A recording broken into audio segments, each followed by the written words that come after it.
Hi, welcome to my talk. My name is Andrew Hoagland, and I work at GitHub. And today we're going to be talking about migrating GitHub's global IDs.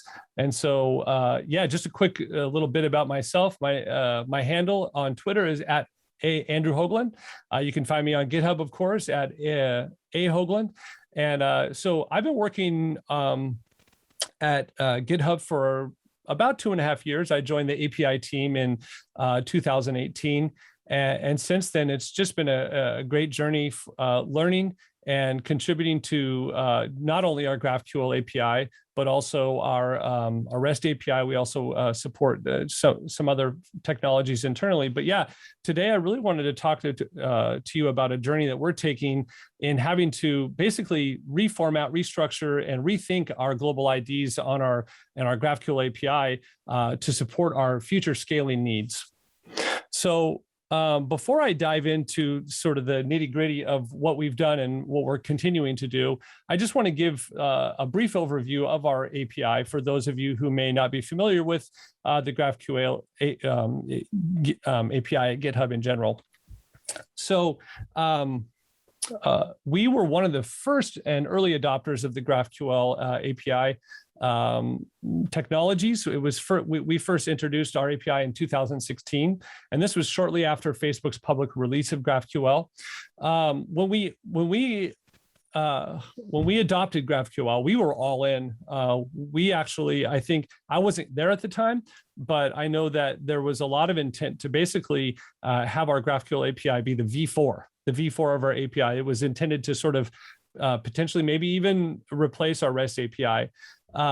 We invested heavily in it, not only in our public API, but also in some of our backend services, even in our data abstraction layers and our monolith. So there was a lot of investment in our GraphQL API. Since then, we sort of adjusted and changed our strategy a little bit. Now the API isn't just considered so much a replacement or REST, but it's now just considered another API alongside REST. So there are great benefits to using REST, and for people are going to want to continue to use that for the long term. We've invested in that as well, not only in our in continued support of features, but also we just released an open API specification on that side.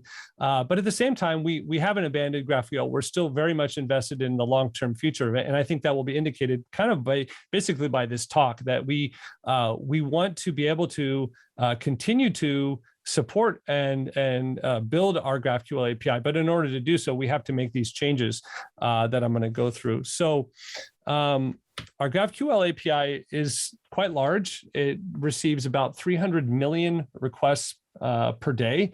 That is a statistic I grabbed just, I think, last week. So it fluctuates a little bit, but yeah, we're getting a lot of traffic on the API. We're getting around 3,000 to 6,000 requests per second. We have a GraphQL schema that's quite large. We have over 400 objects and 350 mutations. And so just to be clear, for this migration that we've undertaken, that means that around, not all 400 objects, but a lot of them, most of them that implement the node interface are having to be migrated, have their IDs changed, the format and actually the content of the ID changed. So it's been quite a large undertaking.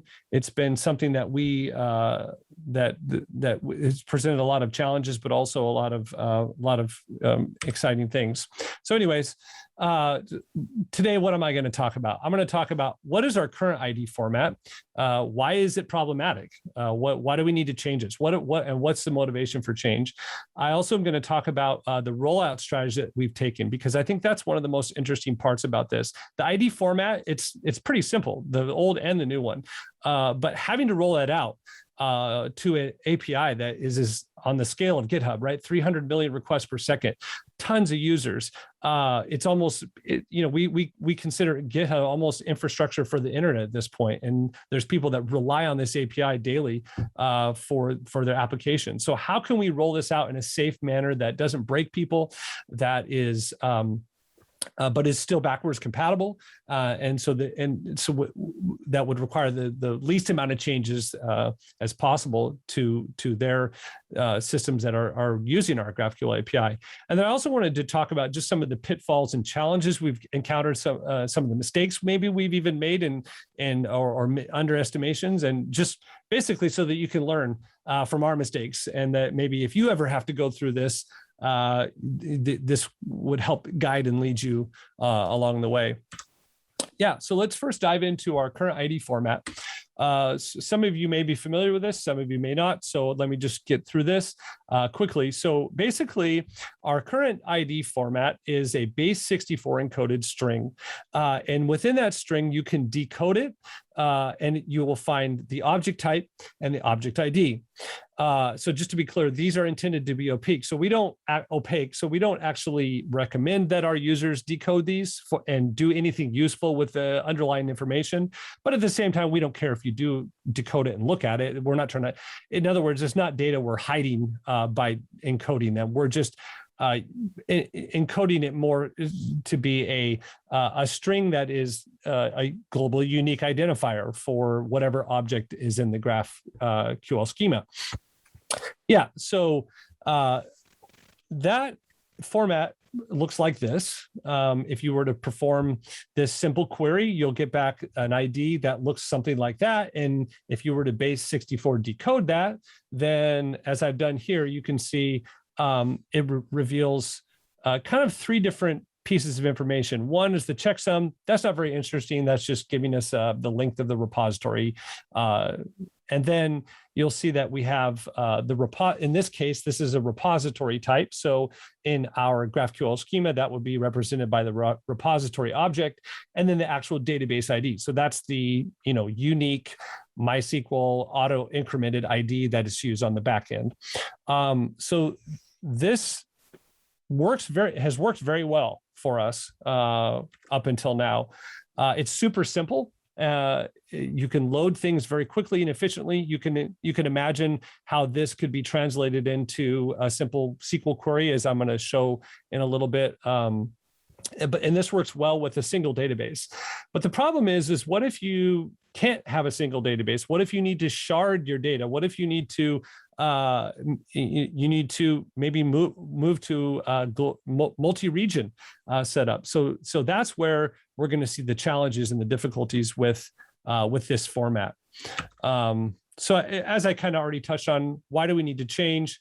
Well, firstly, the change is going to be able to help us to have more performant queries to our sharded data.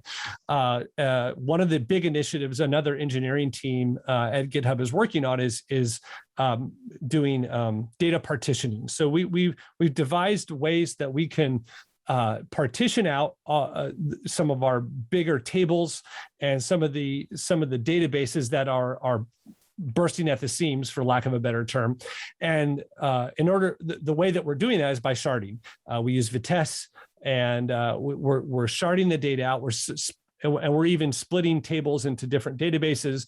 But in order to be able to support that and to be able to perform queries that are efficient and that won't encounter timeouts, especially with our IDs, this current ID format lacks information. It lacks the ability for us to really be able to do that well. And even moving beyond that, we need to be able to have flexibility for any future architecture that GitHub might move towards. One might be multi-region, for example.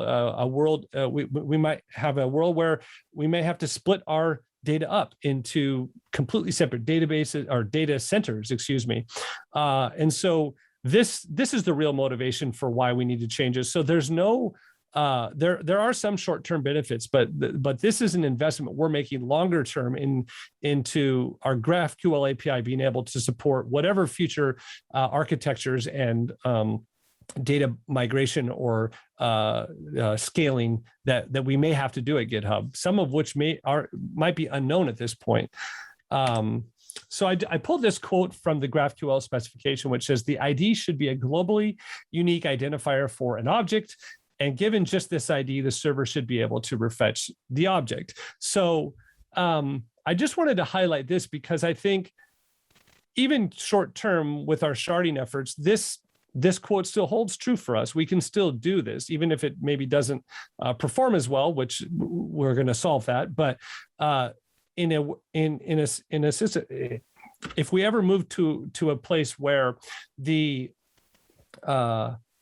won't be able to have the ability to look up a piece of information based on its ID. If we go multi-region, where you might have repositories split across different regions, and they may have you may not be able to perform these lookups just with the information in the current format.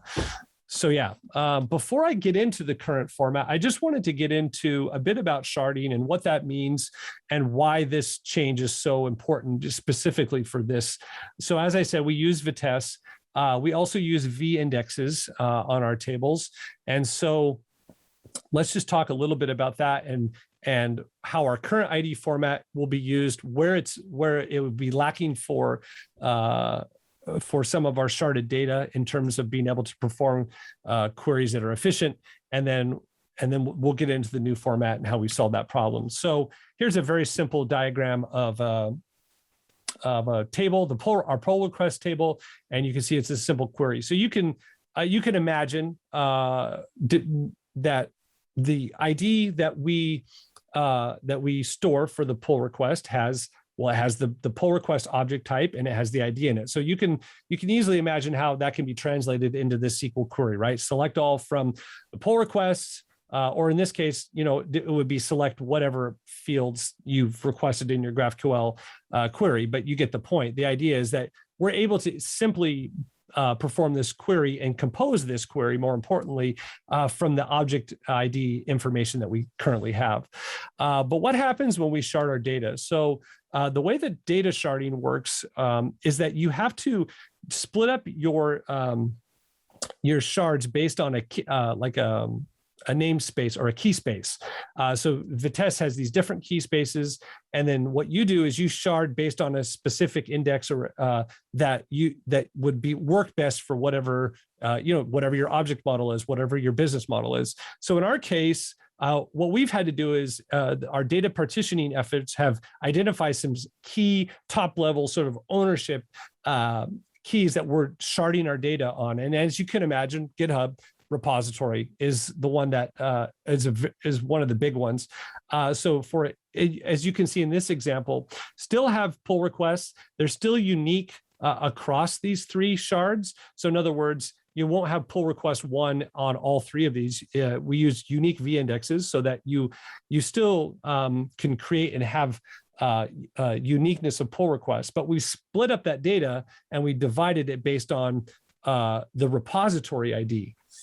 And so, in other words, only repositories with IDs 1 through 1 million would be in the first one, and then 1,000,001 through whatever, and then so on and so forth. And so, if the problem with this is that this same SQL query, which was devised from the object ID that we have, won't perform well. VTGate won't know which shard to execute this query on. Why? Well, because it needs to know the repository ID to be able to know which table to perform on. So since it can't do that, it would have to fan out. And now what in the old format here is one query now has split up into n queries. And we have to fan out to all our different shards to figure out, okay, where is this pull request? And as you can imagine, that slows things down. So what if you're requesting IDs for 10 different objects in your GraphQL query? Well, your request might time out depending on how the data fan out is happening. So as you can imagine, or may not have imagined, by adding the repository ID to the query, we've now given Vitess and VTGate enough information for it to be able to quickly and efficiently perform its query. Now we've added repository ID, so VTGate has metadata that it keeps track of which shards are handling which sort of ranges of repository IDs, and then it knows basically where to efficiently execute that query. So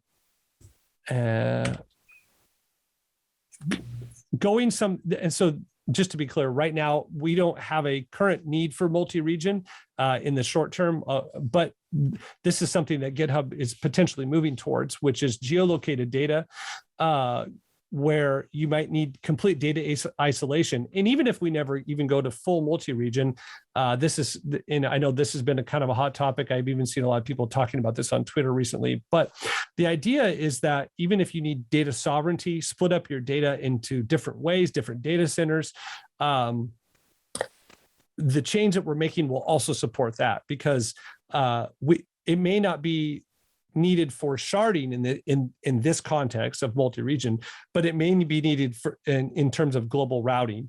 What do I mean by that? Well, in other words, these same top-level ownership objects like repository will now be used not necessarily to make a SQL query more performant or efficient in our sharded data, but it actually may be used to globally route the information. So we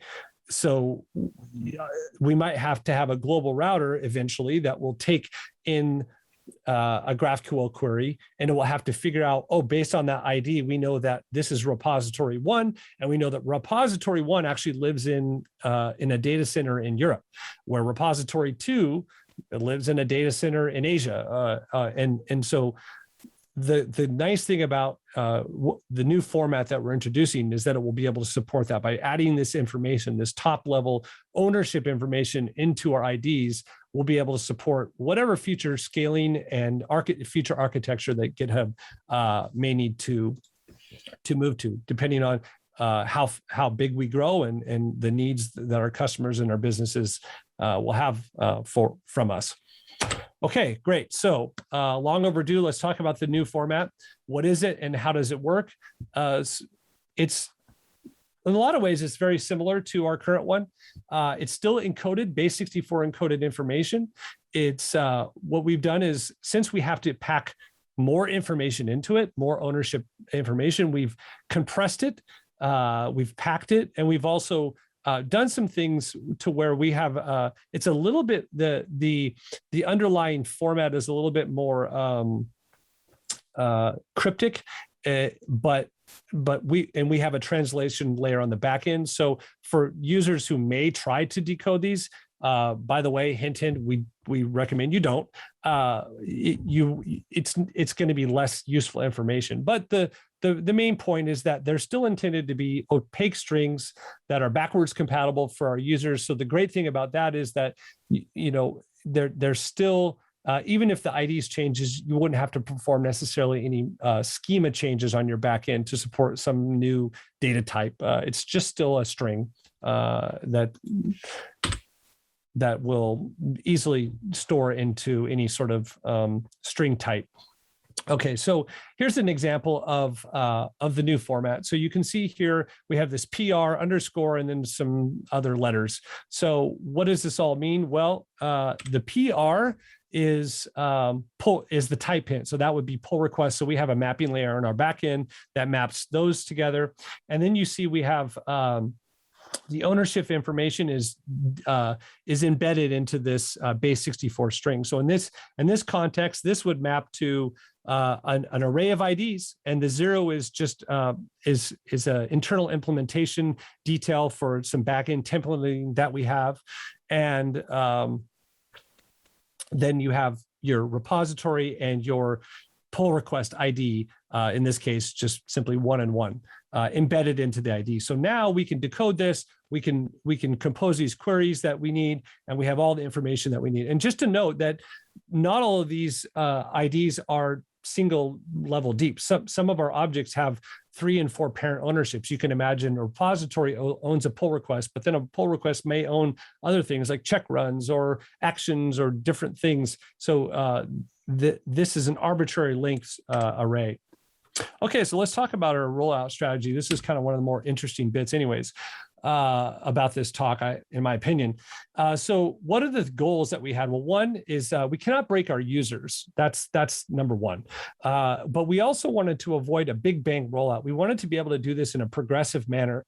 And then thirdly, we need to provide a long time and also tooling, deprecation for our users to be able to migrate to these format. Because you can imagine if somebody's storing these IDs in their backend cache and we just all of a sudden start returning new IDs, they wouldn't be able, you couldn't perform a lookup. You would have no idea that, oh, all of a sudden this ID that used to be this format is now, or this string is now this other string, and that would break people.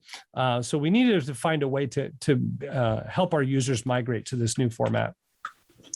So as I said, avoiding breaking changes means that we're going to support both ID formats for a long time. In other words, you'll still be able to use the old format to look up things. There may be a period when you do that we actually return you the new ID. And actually, that's one of the tools that we will provide our users is to basically do a translation query where you submit a query that has the old ID and it will return you the new ID.